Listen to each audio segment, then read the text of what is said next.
கர்த்தருடைய பரிசுத்த நாமம் மகிமைப்படுவதாக. இந்த நல்ல ஆசீர்வதிக்கப்பட்டதான மனமகிழ்ச்சியான இந்த காலை ஆராதனை வேளைக்காய் கர்த்தரை துதிக்கிறேன். ஆண்டவருடைய சமூகத்திலே கர்த்தரை ஆராதிக்கும்படி வந்திருக்கிற உங்கள் யாவரையும் இயேசுவின் இனிய நாமத்திலே வாழ்த்துகிறேன், வரவேற்கிறேன். கர்த்தர் நல்லவராகவே இருக்கிறார். ஆமென். இந்த மகிமையின் ஆண்டிலே ஆண்டவராகிய தேவன் நம்முடைய வாழ்விலே தேவையான எல்லா நன்மைகளை தந்து கர்த்தர் நம்மை மகிமைப்படுத்த வல்லமையுள்ள நல்ல தேவனாயிருக்கிறார். ஆண்டவராகிய தேவன் தம்முடைய வார்த்தையை அனுப்பி தம்முடைய வார்த்தையிலே அவர் மகிமைப்படுகிற நல்ல தேவனாயிருக்கிறார். 138ஆம் சங்கீதம் 2ஆம் வசனத்தை நாம் எல்லாரும் சேர்ந்து வாசிக்கலாம். 138ஆம் சங்கீதம் 2ஆம் வசனத்தை நாம் எல்லாரும் சேர்ந்து வாசிப்போம். உமது பரிசுத்த ஆலயத்திற்கு நேராக நான் பணிந்து உமது கிருபை நிமித்தமும் உமது உண்மை நிமித்தமும் உமது நாமத்தை துதிப்பேன். உமது சகல பிரஸ்தாபத்தை பார்க்கிலும் உமது வார்த்தையை நீர் மகிமைப்படுத்தி இருக்கிறீர். கர்த்தருடைய வார்த்தை மிகவும் விலையேற பெற்றதாக இருக்கிறது. அவருடைய வார்த்தையின் மேன்மை என்ன என்பதை கடந்த நாட்களிலே நாம் தியானிக்க கர்த்தர் உதவி செய்தார். அவருடைய வார்த்தை உருவாக்குகிற வார்த்தையாயிருக்கிறது. அதே போல அவருடைய வார்த்தை நோக்கமுடையதாயிருக்கிறது. தேவன் தம்முடைய நோக்கத்தை, சித்தத்தை தம்முடைய வார்த்தையினால் நிறைவேற்றுகிறவராயிருக்கிறார். அவருடைய வார்த்தை இனிமையானது என்பதையெல்லாம் நாம் தியானித்தோம். அந்த வார்த்தையில் அடங்கி இருக்கிறதான ஆசீர்வாதங்கள் என்ன என்பதை கடந்த வாரத்திலே அவர் நம்மை வழி நடத்துகிறவர், கர்த்தருடைய வார்த்தை நம்மை வழி நடத்துகிறது என்பதை நாம் தியானிக்க கர்த்தர் உதவி செய்தார். இந்த நாளிலும் அதை தொடர்ந்து மத்தேயு எழுதின சுவிசேஷம் 7ஆம் அதிகாரம் 24ஆம் 25ஆம் வசனங்களிலே நாம் இவ்விதமாய் வாசிக்கிறோம். மத்தேயு 7ஆம் அதிகாரம் 24, 25. ஆகையால் நான் சொல்லிய இந்த வார்த்தைகளை கேட்டு இவைகளின்படி செய்கிறவன் எவனோ அவனை கன்மலை மேல் தன் வீட்டை கட்டின புத்தியுள்ள மனுஷனுக்கு ஒப்பிடுவேன். பெருமழை சொரிந்து பெருவெள்ளம் வந்து காற்று அடித்து அந்த வீட்டின் மேல் மோதியும் அது விழவில்லை. ஏனென்றால் அது கன்மலையின் மேல் அஸ்திபாரம் போடப்பட்டிருந்தது. அன்பான கர்த்தருடைய ஜனமே, நம்முடைய வாழ்க்கையிலே நேரிடுகிறதான, கடந்து வருகிறதான பலவிதமான புயல்கள், பலவிதமான பெருங்காற்றுகள், நம்முடைய வாழ்க்கையிலே மோதி அடிக்கிறதான எல்லா சூழ்நிலைமைகளின் மத்தியிலும் நாம் அசைக்கப்படாமல் நிலை நிறுத்துவது கர்த்தருடைய வார்த்தையாயிருக்கிறது. எத்தனை பேர் விசுவாசிக்கிறீர்கள்? பெருமழை சொரியலாம், பெருவெள்ளம் வரலாம், காற்று அடிக்கலாம், நம்மேல் மோதலாம், ஆனாலும் நாம் விழுந்து போகிறவர்கள் அல்ல. நாம் விழுந்து போகாதபடி கர்த்தருடைய வார்த்தை நம்மை பாதுகாக்கிறதாயிருக்கிறது. நாம் வாசித்த இந்த வசனத்திலே ஆண்டவராகிய தேவன் 2 காரியங்களை நமக்கு ஞாபகப்படுத்துகிறார். ஒன்று கேட்கிறவர்கள், மற்றொன்று செய்கிறவர்கள். எல்லாம் சொல்லலாம், கேட்கிறவர்கள், செய்கிறவர்கள். சில பேர் பார்த்தீங்கன்னா கேட்பாங்க, ஆனா செய்ய மாட்டாங்க. சில பேர் கேட்கவே மாட்டாங்க. ஒரு 3 கூட்டத்தாரை இந்த காலை வேளையிலே நினைவுபடுத்த விரும்புகிறேன். முதலாவதாக கர்த்தருடைய வார்த்தையை கேட்காதவர்கள்.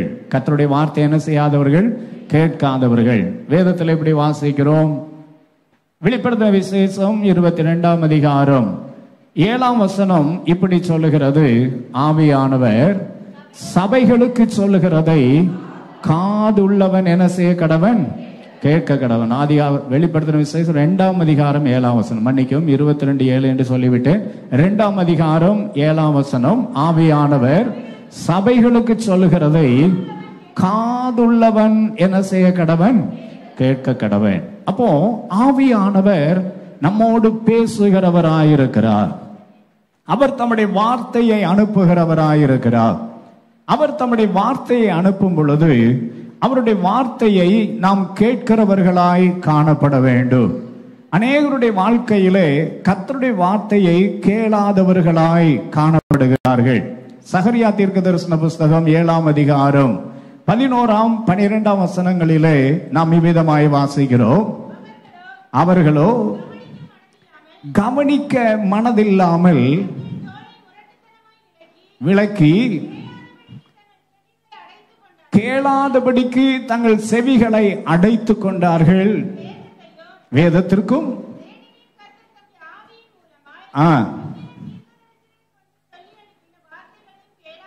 வார்த்தைகளையும் கேளாதபடிக்கு தங்கள் இருதயத்தை வைரமாக்கினார்கள். ஆகையால் மகா கடுங்கோபம் சேனைகளின் கர்த்தரிடத்திலிருந்து உண்டாயிற்று. அன்பான கர்த்தருடைய ஜனமே, நம்முடைய ஆண்டவர் நம்மை நேசிக்கிறவர். எத்தனை பேர் இயேசு அன்புள்ளவர் என்று நம்புகிறீர்கள்? நம்முடைய தேவன் அன்புள்ளவர், இரக்கமுள்ளவர், அவர் மனதுருக்கமுடைய தேவன். அதே நேரத்திலே அவர் பட்சிக்கிற அக்கினியாகவும் இருக்கிறார். ஆண்டவர் நம்மேல் அன்புள்ளவர் தான், இரக்கமுள்ளவர் தான். ஆனாலும் ஆண்டவருடைய கோபம் நம்மேல் பற்றி எரியாதபடி கர்த்தருடைய சத்தத்திற்கு நாம் செவி கொடுக்கிறவர்களாக, கர்த்தருடைய வார்த்தையை நாம் கேட்கிறவர்களாய் காணப்பட வேண்டும். கர்த்தருடைய வார்த்தையை நாம் கேட்காதபடி இருப்போமானால் ஆண்டவர் நம்முடைய வாழ்க்கையிலே நன்மைகளை அவர் அனுப்பவே முடியாது. அவர் சொல்லுகிறார், நாங்கே 32:8 சங்கீதத்திலே, நான் உனக்கு போதித்து நீ நடக்க வேண்டிய வழி உனக்கு காட்டுவேன், உண்மையில் என் கண்ணை வைத்து உனக்கு ஆலோசனை சொல்லுவேன். அப்ப ஆண்டவர் நம்மை போதித்து நடத்துகிற நல்ல தேவனாயிருக்கிறார். ஆனால் அங்கே இஸ்ரவேல் ஜனங்களை குறித்து வேதம் சொல்லுகிறது, அவர்கள் தங்கள் செவியை அடைத்துக் கொண்டார்கள், தங்கள் இருதயத்தை வைரமாக்கினார்கள். அருமையான தேவ ஜனமே, நாம் வார்த்தையை காதுகளினால் கேட்டு நம்முடைய இருதயத்திற்குள்ளே அதை சிந்திக்கத்தக்கதாக கர்த்தர் தம்முடைய வார்த்தைகளை அனுப்புகிறார். அப்பொழுதுதான் நம்முடைய வாழ்க்கையிலே மாற்றம் உண்டாகும். அப்போஸ்தலர் நடவடிக்கைகள் 17ஆம் அதிகாரம் 11ஆம் வசனத்திலே இவ்விதமாய் வாசிக்கிறோம். அப்போஸ்தலர் 17:11, அந்த பட்டணத்தார் மனோவாஞ்சையாய் வசனத்தை ஏற்றுக்கொண்டு காரியங்கள் இப்படி இருக்கிறதா என்று வேத வாக்கியங்களை ஆராய்ந்து பார்த்ததினால் தெசலோனிக்கல் உள்ளவர்களை பார்க்கிலும் நற்குணசாலிகளாயிருந்தார்கள். எப்படி மாறினார்கள்? அவருடைய வாழ்க்கையில் அந்த மாற்றம் உண்டாக காரணம் என்ன? கர்த்தருடைய வார்த்தையை காதுகளினால் கேட்டார்கள், இருதயத்திலே சிந்தித்தார்கள். அவர்கள் தங்களுடைய இருதயத்திலே அதை தியானிக்க தொடங்கினார்கள். எனவே நற்குணசாலிகளாய் மாறினார்கள். பல நேரங்களிலே கர்த்தருடைய பிள்ளைகளாகிய நாம் கர்த்தருடைய வார்த்தையை கேளாதவர்களாக, இஸ்ரவேல் ஜனங்களைப் போல நம்முடைய செவியை அடைத்துக் கொள்ளுகிறவர்களாக, அது நம்முடைய இருதயத்திற்குள்ளே கிரியை செய்யக்கூடாதபடி நம்முடைய இருதயத்தை கடினமாக்கி கொள்ளுகிறவர்களாய் காணப்படுகிறோம். இந்த கால வேளையிலே உங்களுடைய வாழ்க்கையிலே காணப்படுகிறதான எல்லா சூழ்நிலைகளிலே ஒரு விடுதலையை, ஒரு வெற்றியை, ஒரு மேன்மையை கர்த்தர் கட்டளையிட விரும்புகிறார். ஆனால் தேவன் விரும்புகிற ஆசீர்வாதத்தை பெறுவதற்கு தேவனுடைய கட்டளைகளுக்கு நாம் செவி கொடுத்து அதை செய்வதற்கு நம்மை நாம் அர்ப்பணிக்க வேண்டும். நீதிமொழிகள் 28ஆம் அதிகாரம் 9ஆம் வசனம் இப்படி சொல்லுகிறது. நீதிமொழிகள் 28:9 வாசிக்கிறோம். வேதத்தை கேளாதபடிக்கு தன் செவியை விளக்குகிறவனுடைய ஜபமும் அருவருப்பானது. ஒரு தேவனுடைய பிள்ளையுடைய வாழ்க்கையிலே ஜபமும் வேத வாசிப்பும் 2 கண்களை போன்றது.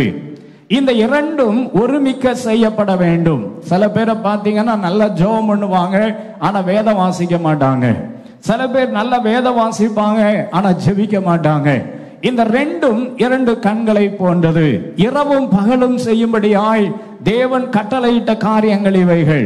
1ஆம் சங்கீதம் 2ஆம் வசனத்திலே வாசிக்கிறோம். கர்த்தருடைய வேதத்தில் பிரியமாயிருந்து இரவும் பகலும் அவருடைய வேதத்தில் தியானமாயிருக்கிற மனுஷன் பாக்கியவான். லூக்கா 18ஆம் அதிகாரம் 7ஆம் வசனத்திலே வாசிக்கிறோம். அந்தபடி தம்மை நோக்கி இரவும் பகலும் கூப்பிடுகிறவர்களாகிய தம்மால் தெரிந்து கொள்ளப்பட்ட விஷயத்தில் நீடிய பொறுமை உள்ளவராயிருந்து அவர்களுக்கு என்ன செய்யாமல் இருப்பாரோ, நியாயம் செய்யாமல் இருப்பாரோ. அப்போ ஜபமும் வேத வாசிப்பும் இரவும் பகலும் செய்ய வேண்டிய காரியம். கர்த்தருடைய வேதத்தை கேளாதபடி தன்னுடைய செவியை விளக்கனுடைய ஜபம் அருவருப்பானது என்று வேதம் கூறுகிறது. எனவே இந்த காலை வேளையிலே ஆண்டவராகிய தேவனுடைய வார்த்தையை நாம் கேட்கிறவர்களாய் மாற வேண்டும். கேட்கிறவர்களாய் மாத்திரமல்ல, அந்த கேட்டதை செய்ய வேண்டும். எல்லாம் சொல்லுங்க, கர்த்தருடைய வார்த்தையை கேட்டு அவர் என்ன சொல்லுகிறாரோ அதை நாம் செய்ய வேண்டும்.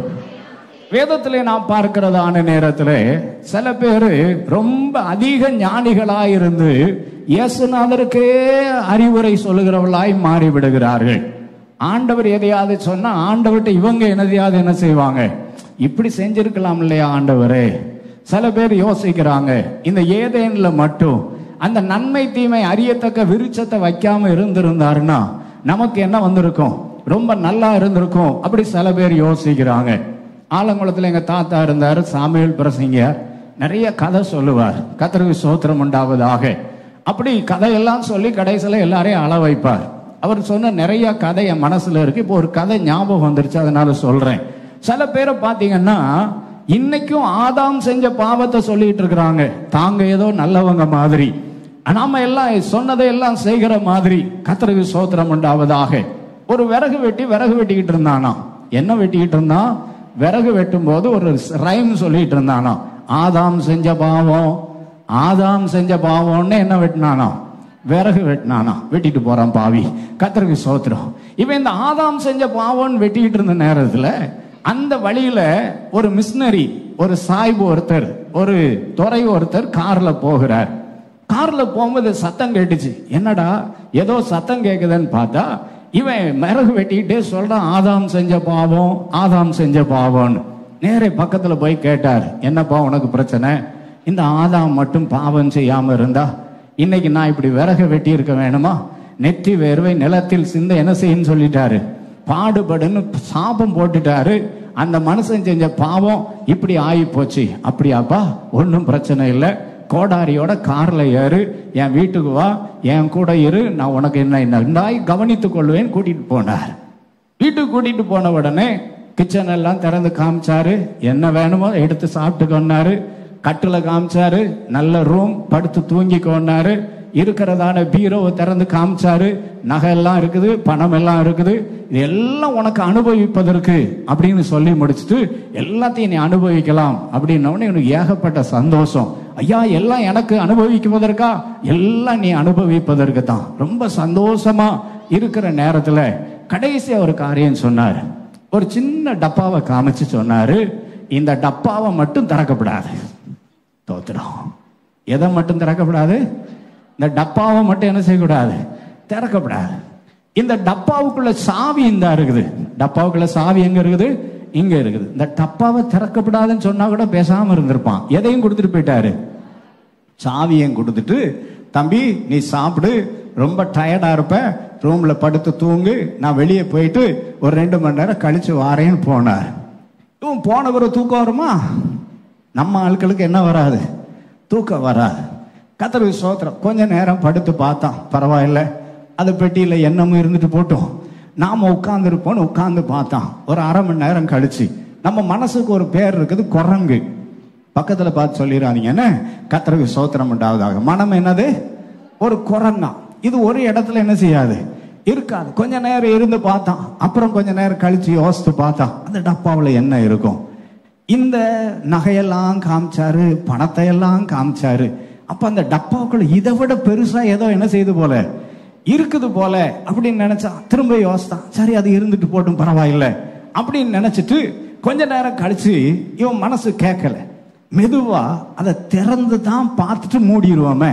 அவர் வர்றதுக்குள்ள என்ன செஞ்சிருவோம், திறந்து பார்த்துட்டு மூடிடுவோம். சாவியை வேற இந்த மனுஷன் தந்துட்டு போயிட்டார், சாவியாவது கொண்டுட்டு போயிருக்கலாம், சாவியும் தந்துட்டு போயிட்டார், திறந்து தான் பார்த்துட்டு மூடிடுவோமேன்னு சொல்லி மெதுவா போய் சுத்தமுத்தும் பார்த்தா ஒருத்தரும் இல்லை. மெதுவா சாவியை போட்டா, திறந்தான். திறந்த உடனே உள்ள இருந்து ஒண்ணு குதிச்சு வெளியே ஓடி போயிடுச்சு. என்ன போச்சுன்னா சுண்டலி. தோத்திரம். சின்ன டப்பாக்குள்ள சுண்டலி இருந்திருக்கிறது, அது குதிச்சு ஓடிடுச்சு.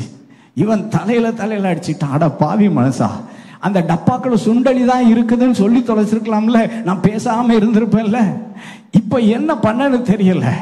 இதை யோசிக்கிறதுக்குள்ள சுண்டலி எங்க இருந்திருக்கும், டப்பாக்குள்ள மாட்டின சுண்டலி அங்கே இருந்திருக்கும். அது ஓடி போக கடைசியில் அது முன்னாலே ஓட, இவன் பின்னாலே ஓட, டாம் அண்ட் ஜெர்ரி மாதிரி ஒரே ஓட்ட பந்தயம். அது முன்னால ஓடி பிடிச்சு கடைசியில் இருந்த வீடை எல்லாம் தலைகீழ ஆக்கி எல்லாம் அவன் உருட்டிக்கிட்டு இருக்கிற நேரத்தில் மிஷினரி வந்துட்டார். அவர் வந்த உடனே வேர்த்து விறுவிறுத்து இருக்கிறான். கேட்டாரு, ஏன்பா மரம் வெட்டும் போதுதான் வேத்துச்சு, இப்ப ரூம்ல இருக்கிற உனக்கு ஏன் வேத்துச்சு? அதை ஏன் கேட்கிற? அந்த பெட்டியில சுண்டலி தான் இருக்குன்னு சொல்லிட்டு போயிருக்கலாம்ல, நான் பேசாம இருந்திருப்பேன்ல. இதுதான் ஆதாம் செஞ்ச பாவம். நம்ம ஆண்டவர் எதை சொல்றாரோ அதெல்லாம் என்ன செய்யறது கிடையாது, கேட்கறது கிடையாது. நாமா என்னத்தையாவது செய்யறது. ஆண்டவர் தான் தோட்டத்தில் இருக்கிற எல்லா மரத்தின் கனியை புசினாரே, அதையெல்லாம் புசிச்சிருக்கலாம்ல. அந்த நன்மை தீமை அறியத்தக்க விருட்சத்தின் கனியை மட்டும் என்ன செஞ்சாராம், ஒத்து பார்த்தாராம். பாத்தீங்கன்னா ஆபிரகாம் ஆண்டவருக்கு பிரியமான மனிதன். அவருக்கு ஆண்டவர் தரிசனம் கொடுக்கிறார். ஆதியாகமம் 18ஆம் அதிகாரத்துல மம்ரேயின் சமபூமியிலே கர்த்தர் ஆபிரகாமுக்கு தரிசனமானார். ஆபிரகாமுக்கு தரிசனமாகிற நேரத்துல ஆபிரகாம் அவர்களை அழைத்து, தேவதூதர்களை அழைத்து அவருக்கு தேவையான எல்லாவற்றையும் கொடுத்து முடித்த பொழுது, இப்பொழுது அவர்கள் புறப்பட தயாராக இருக்கிறார்கள்.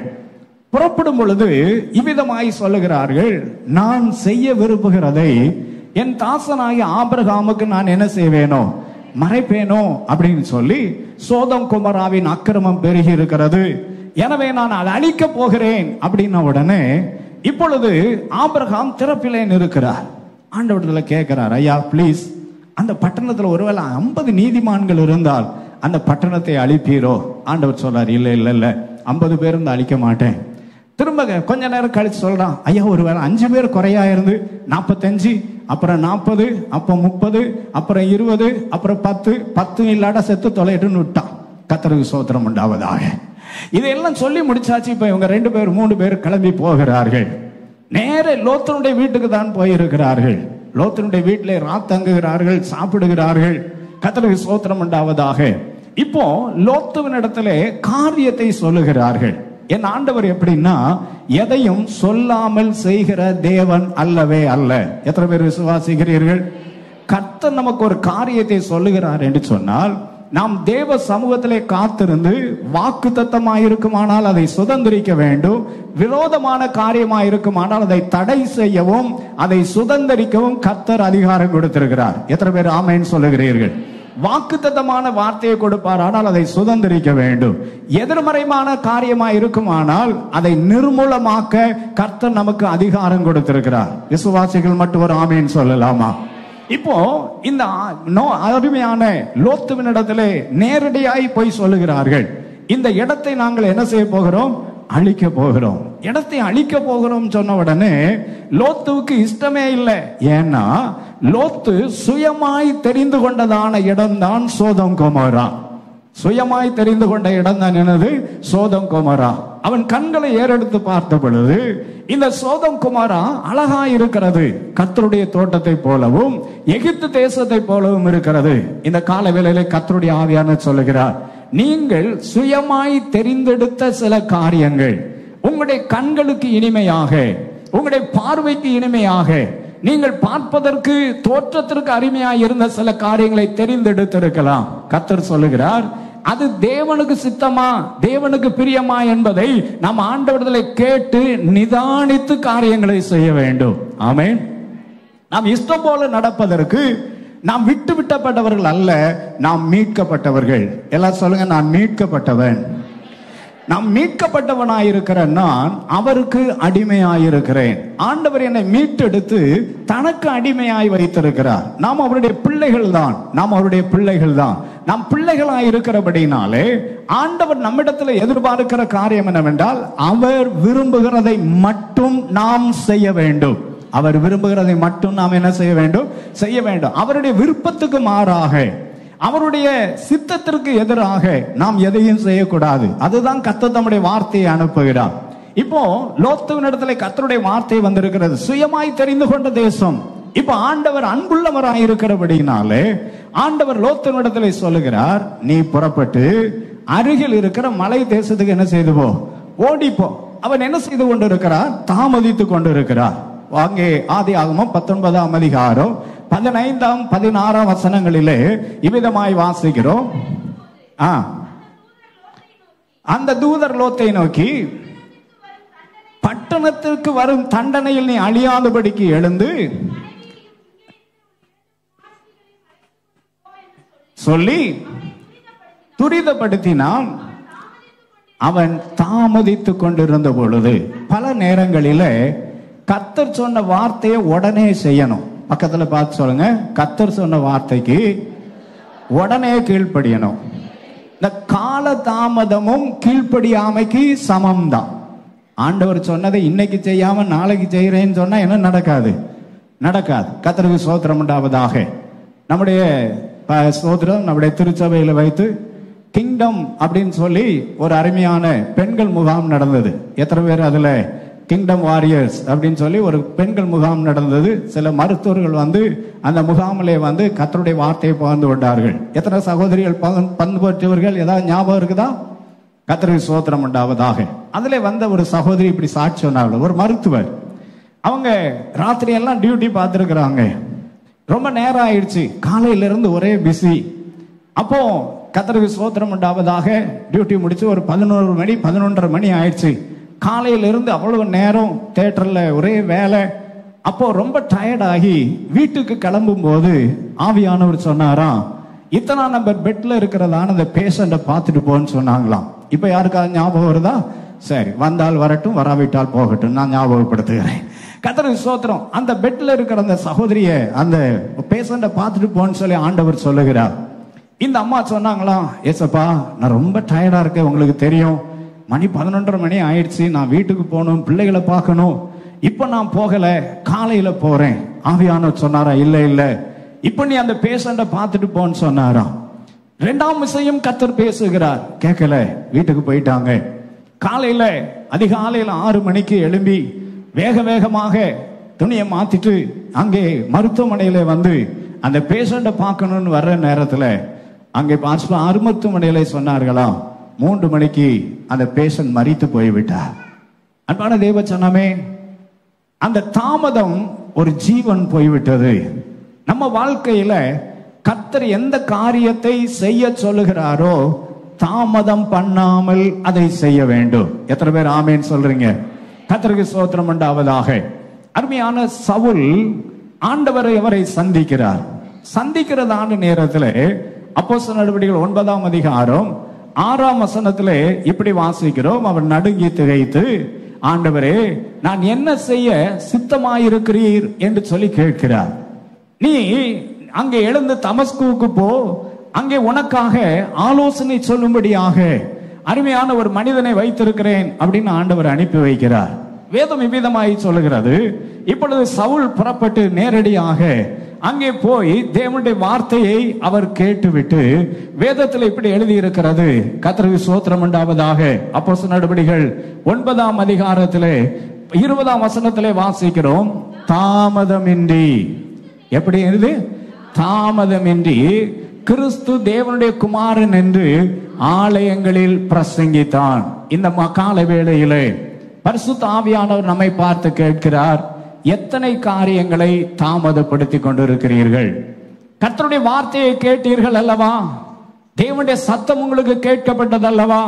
தேவனுடைய சத்தத்தை கேட்ட நாம் இன்னும் தாமதப்படுத்தாதபடி கர்த்தர் சொன்ன வார்த்தையை நாம் உடனடியாய் கீழ்ப்படிய ஆண்டவருக்கு நம்மை அர்ப்பணிக்க வேண்டும். அல்லேலூயா. நம்முடைய ஆண்டவர் நம்மேல் இரக்கம் உள்ள தேவன். அந்த வசனம் இவ்விதமாய் வாசிக்கிறோம்.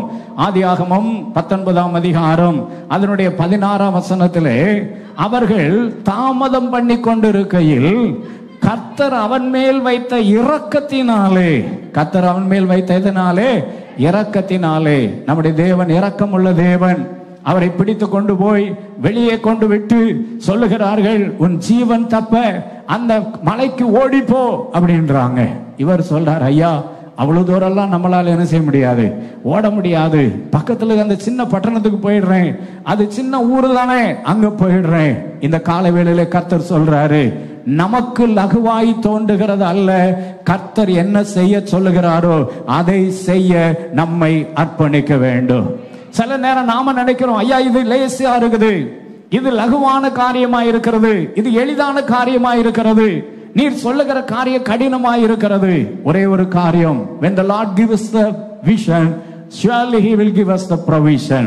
தேவன் நமக்கு ஒரு தரிசனத்தை தருவாரானால் அதற்கான ஏதுக்களையும் தருவதற்கு என் ஆண்டவர் நல்லவராயிருக்கிறார் என்று எத்தனை பேர் விசுவாசிக்கிறீர்கள்? என் ஆண்டவர் உங்களை அனுப்புவது உண்மையானால், அது வனாந்தரமான பாதை ஆனாலும் சரி, அது ஒருவேளை வெறுமையான பாதையாயிருந்தாலும் சரி, அந்த இடத்திலும் உங்களுடைய தேவைகளை சந்திக்க என் தேவன் வல்லவராக இருக்கிறார். 40 வருஷம் இஸ்ரவேல் ஜனங்களை வனாந்தரத்திலே ஒரு குறைவும் இல்லாமல் நடத்தின சர்வ வல்லமை உள்ள தேவன் உங்களையும் நடத்த வல்லவராயிருக்கிறார். எத்தனை பேர் விசுவாசிக்கிறீர்கள்? எத்தனை பேர் விசுவாசிக்கிற ஒரு ஆமேன் சொல்லலாமே.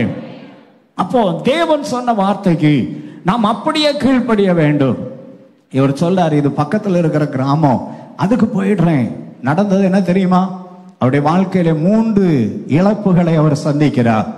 முதலாவது, அவருடைய துணையாய் இருந்ததான லோத்தின் மனைவி திரும்பி பார்த்து உப்பு தூணாகி போனார். இன்னைக்கு உப்பு தூணா நிக்கிறாரு. கர்த்தருக்கு சோதரம் போறவங்க எல்லாம் தொட்டு தொட்டு பாக்குறாங்கன்னு சொல்லி இப்ப கண்ணாடி கூட போட்டு மூடி வச்சிருக்கிறாங்க. ஒரு அல்லேலூயா சொல்லுங்க பார்க்கலாம். இஸ்ரேலுக்கு போனீங்கன்னா பார்க்க முடியும். கர்த்தருக்கு சோதரம், யாருக்காவது போக ஆசைன்னா வாங்க, நம்ம எல்லாம் சேர்ந்து போவோம். ஒரு ஆளுக்கு 1.5 லட்சம் ரூபாய் தான். ஒரு அல்லேலூயா சொல்லுங்க பார்க்கலாம். இது ஒரு பெரிய காசா அப்படின்னு சில பேர் சொல்லுது, எனக்கு காதுல கேட்குது. கர்த்தர் நல்லவராய் இருக்கிறார். ஒரு அல்லேலூயா சொல்லுங்க பார்க்கலாம். கர்த்தர் நல்லவர். கர்த்தருக்கு ஸ்தோத்திரம் உண்டாவதாக. சில பேர் யோசிக்கிறாங்க, எப்படியாவது சாகிறதுக்கு முன்னால எங்க போயிட்டு வந்துடணும். நீங்க சாகிறதுக்கு முன்னால இஸ்ரேலுக்கு போறீங்களோ இல்லையோ, பரலோகத்துக்கு போறதுக்கு வழியே பாருங்க. என்ன ஒரு அல்லேலூயா சொல்லுங்க பார்க்கலாம். இஸ்ரேலுக்கு போறது நல்லது, போய் பார்த்துட்டு வரலாம். இஸ்ரேலுக்கு போனா என்ன நடக்கும்னா, வேதத்தில் இருக்கிறதான எழுதப்பட்டதான காரியங்கள் எல்லாம் உண்மை என்பதை நாம் ஒரு விசை கூட கண்ணால் கண்டு நாம் என்ன செய்யலாம், அதை நாம் உறுதிப்படுத்திக் கொள்ளலாம். அதை நாம் என்ன செய்து கொள்ளலாம், உறுதிப்படுத்திக் கொள்ளலாம். வேதத்தில் இருக்கிற கலிலேயா, யூதேயா, சமாரியா, வேதத்தில் எழுதிக்கிற நாசரேத்து, கானா, எல்லா ஊர்களையும் என்ன செய்யலாம், பார்க்கலாம். கொஞ்சம் காசு வேணும், அவ்வளவுதான். காசே இல்லாம பரிசுத்தமா வாழ்ந்தா பரலோகத்தை பார்த்துடலாம். ஒரு அல்லேலூயா சொல்லுங்க பார்க்கலாம். காசு இருந்தா எருசலேமுக்கு போவோம், காசே இல்லாட்டாலும் எங்க போயிடுவோம், பரலோகத்துக்கு போயிடுவோம். ஒரு அல்லேலூயா சொல்லுங்க பார்க்கலாம். இல்ல 2 எங்க கிட்ட இருக்குன்னா இங்கேயும் போவோம் அங்கேயும் போவோம். ஒரு அல்லேலூயா சொல்லுங்க பார்க்கலாம். சரி, கர்த்தர் நல்லவராக இருக்கிறார். கர்த்தருக்கு ஸ்தோத்திரம் உண்டாவதாக. அப்போ நீங்க ஜெபம் பண்ணுங்க, கர்த்தர் காரியங்களை செய்ய என் தேவன் எப்படிப்பட்டவராக இருக்கிறார், வல்லமை உள்ள நல்ல தேவன். தேவனால் கூடாத காரியம் ஒண்ணு இல்லவே இல்ல. கர்த்தர் பெரிய நல்ல தேவனாய் இருக்கிறார். எத்தனை பேர் விசுவாசிக்கிறீர்கள்? நம்முடைய தேச கிறிஸ்தவ நாடாய் மாறினா எல்லாரும் வாங்க போயிட்டு வரலான்னு கவர்மெண்டே கூட்டிட்டு போயிடும். அப்படி செய்யும்படியாய்க்கா ஜெபம் பண்ணுங்க, ஒழுங்கா ஜெபம் பண்ணுங்க. கர்த்தருக்கு ஸ்தோத்திரம். 133 கோடி பேர் இன்னும் இயேசுவை அறியாமல் இருக்கலாம் நம்முடைய தேசத்துல.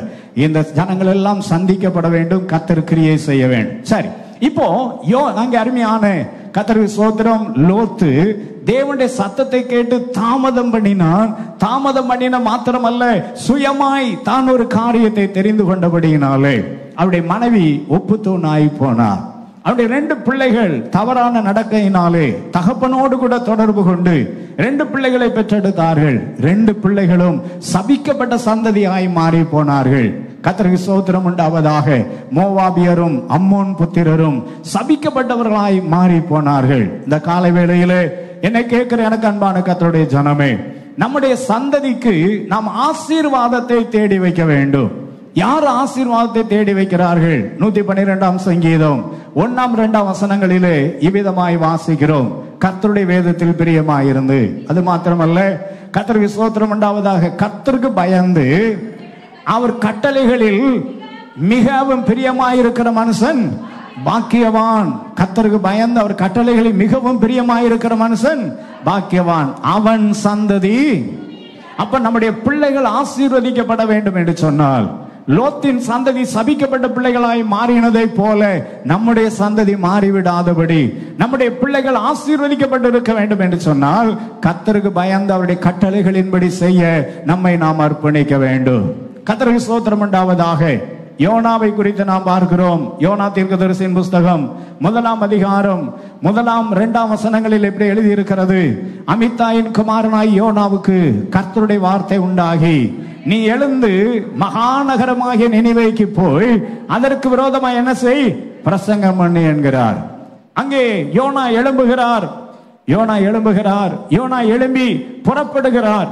எழும்பி புறப்பட்டது நல்லதுதான், ஆனா போன திசை தான் வேற. நிறைய பேர் கர்த்தருடைய சத்தத்தை கேட்டு ஆண்டவர் ஒரு திசையில போச்சோம்னா இவங்க இன்னொரு திசையில போயிட்டு இருக்கிறாங்க.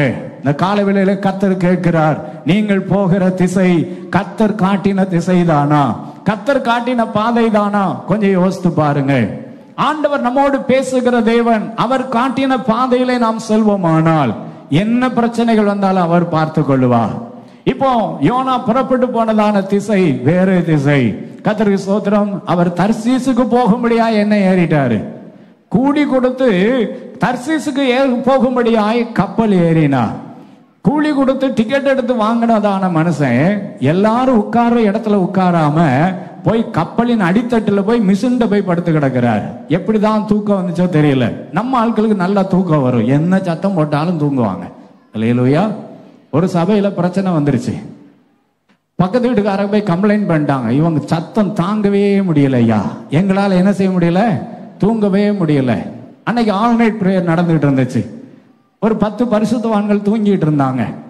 அந்த லோக்கல் போலீஸ் ஸ்டேஷன்ல உள்ள சப் இன்ஸ்பெக்டர் உள்ள வந்து பார்த்தாரு.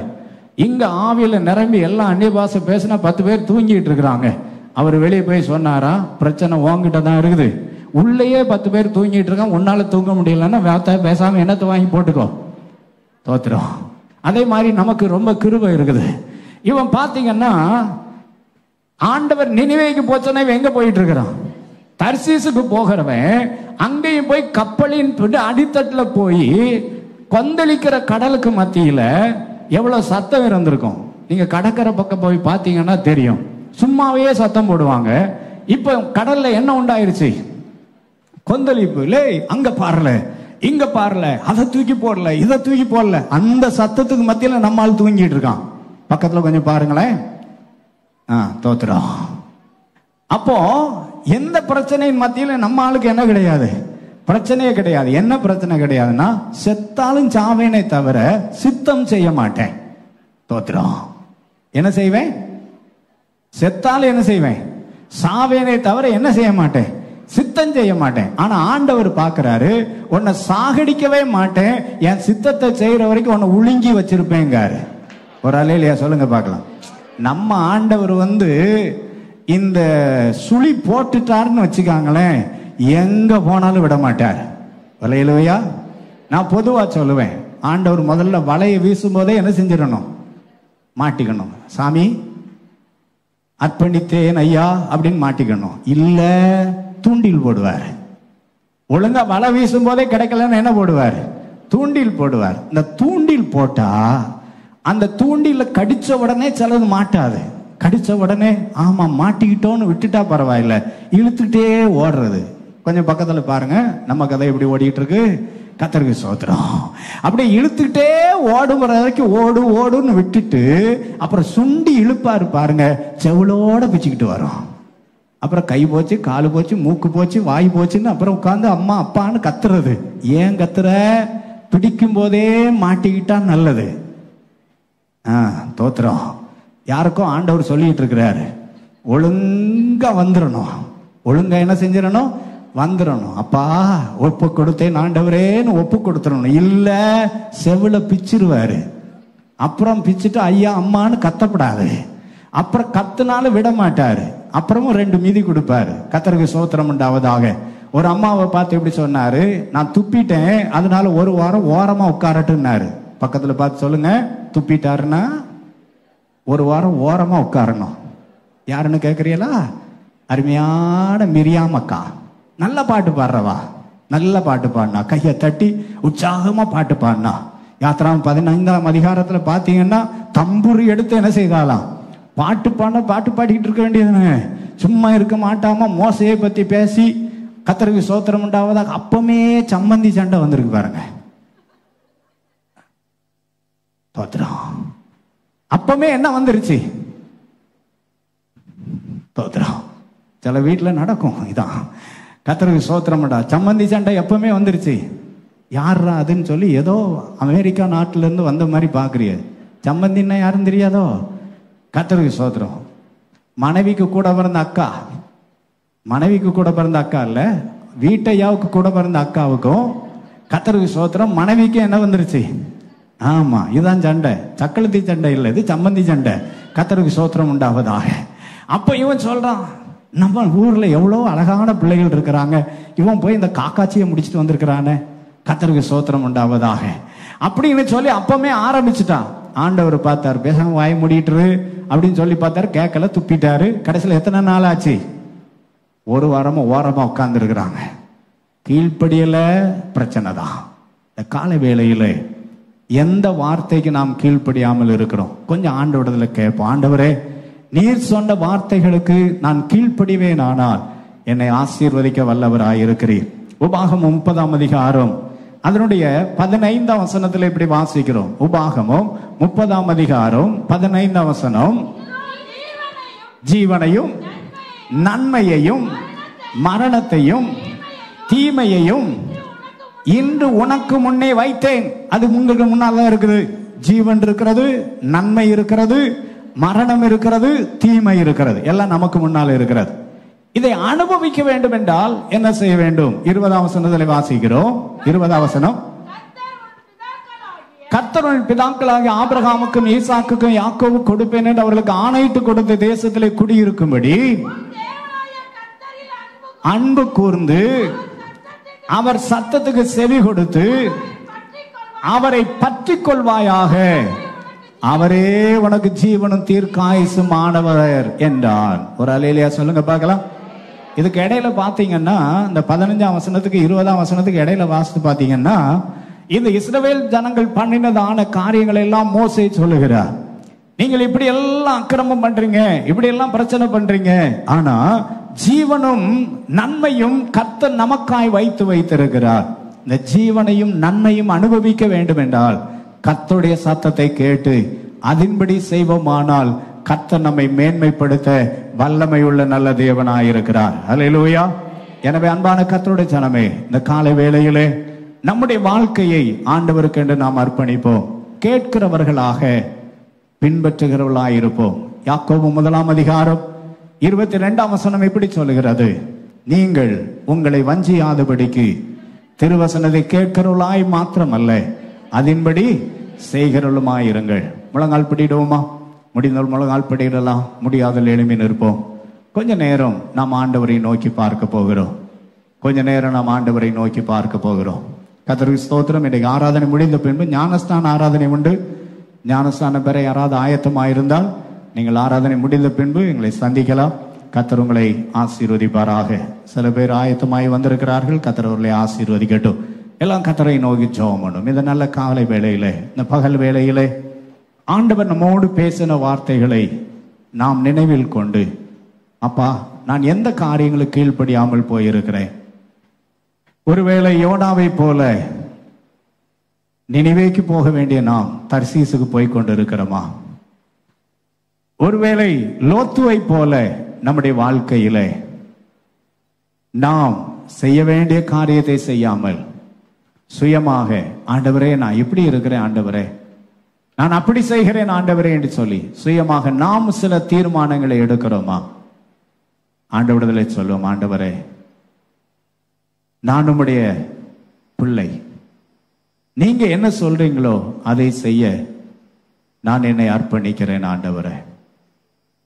கர்த்தாவே நீர் என்ன செய்ய சித்தமாயிருக்கிறீர்?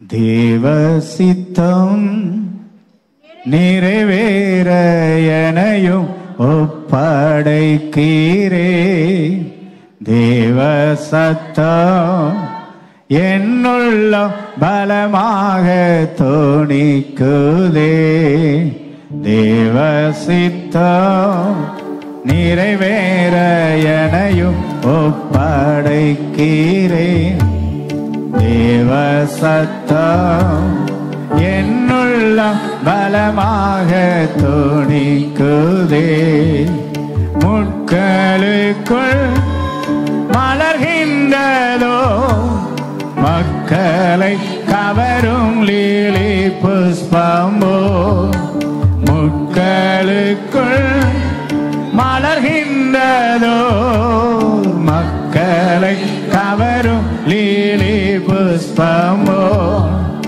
என்னையுமே தம் சாயலா என்றென்று உருவாக்குவா, என்னையுமே தம் சாயலா என்றென்று உருவாக்குவா, தேவ சித்தம் நிறைவேற எனையும் ஒப்படைக்கிறே, தேவ சத்தம் என்னுள்ள பலமாக துணிக்குதே, தேவ சித்தம் நிறைவேற எனையும் ஒப்படைக்கிறே, தேவ சத்தம் என்னுள்ள பலமாக துணிக்குதே. ஆண்டவர் நம்மோடு பேசி இருக்கிறார். எந்த காரியத்திலே நாம் தேவ சித்தத்தை நிறைவேற்றாமல் இருக்கிறோம், எந்த காரியத்திலே நாம் ஆண்டவருக்கு விரோதமான கிரியைகளை செய்து கொண்டிருக்கிறோம், எந்த இடத்திலே பாதை மாறி போய் கொண்டிருக்கிறோம், ஜீவனும் நன்மையும் கர்த்தர் நமக்கு முன்னே வைத்திருக்கிறார். அவருடைய சொற்படி செய்தால் நன்மையானதை தருவார். வனாந்தரமாயிருந்தாலும் பகலிலே மேகஸ்தம்பமும் இரவிலே அக்கினி ஸ்தம்பமும் இஸ்ரவேலரை வழி நடத்தினதை போல நம்மை வழி நடத்தும். நாம் எதை குறித்தும் பயப்பட வேண்டிய அவசியம் இல்லவே இல்லை. நம்மை அழைத்தவர் உண்மை உள்ளவர். அவர் எல்லாவற்றையும் பார்த்து கொள்ள வல்லவராயிருக்கிறார். காலை வேளையிலே அவருடைய சமூகத்திலே அப்படியே நம்முடைய வலது கரத்தை உயர்த்தி சொல்லுவோம், உம்முடைய கையில என்னை அர்ப்பணிக்கிறேன் ஆண்டவரே, உம்முடைய பரிசுத்த கரத்தில் என்னை அர்ப்பணிக்கிறேன் ஆண்டவரே, நீங்க என்னை நடத்துங்கப்பா, நீங்களே என்னை நடத்துங்க ஆண்டவரே என்று சொல்லலாம். தேவ சித்தம், கர்த்தர் உங்களோடு பேசி இருக்கிற வார்த்தை எதற்கு செவி கொடாமல் இருக்கிறீர்களோ அந்த காரியத்தை ஆண்டவரிடத்தில் சொல்லுங்க. ஆண்டவரே என்னை மன்னிங்கப்பா, உம்முடைய பட்சமாய் நான் திரும்பி வர என்னை அர்ப்பணிக்கிறேன், உம்முடைய கரத்தில் அர்ப்பணிக்கிறேன் ஒப்பு கொடுக்கலாம். அன்பை தகப்பனே உம்முடைய கரத்தில் எங்களை அர்ப்பணிக்கிறோம், உடைய வார்த்தைகளையும் நடக்க எங்களை அர்ப்பணிக்கிறோம். கிருபை மாத்திரம் எங்களோடு வந்து கட்டும். இயேசுவின் இன்ப நாமத்தில் பிதாவே ஆமென். என் ஆத்துமாவே என் முழு உள்ளமே பரிசுத்த நாமத்தை ஸ்தோத்திரி, என் ஆத்துமாவே கர்த்தரை ஸ்தோத்திரி, கர்த்தர் செய்த சகல உபகாரங்களையும் மறவாதே ஆமென். நம்முடைய கர்த்தராகிய இயேசு கிறிஸ்துவின் கிருபையும் பிதாவாகிய தேவனுடைய அன்பு பரிசுத்த ஆவியானவருடைய அன்யோன்ய ஐக்கியமும் ஆசீர்வாதம் சமாதான கிருபை நன்மையும் நம் அனைவரோடும் இன்றும் என்றும் சதா காலங்களிலும் இருப்பதாக ஆமேன் ஆமேன். ஹல்லேலூயா. பிரைஸ். எல்லாரும் சோதர கர்த்தர் உங்களை ஆசீர்வதிப்பாராக.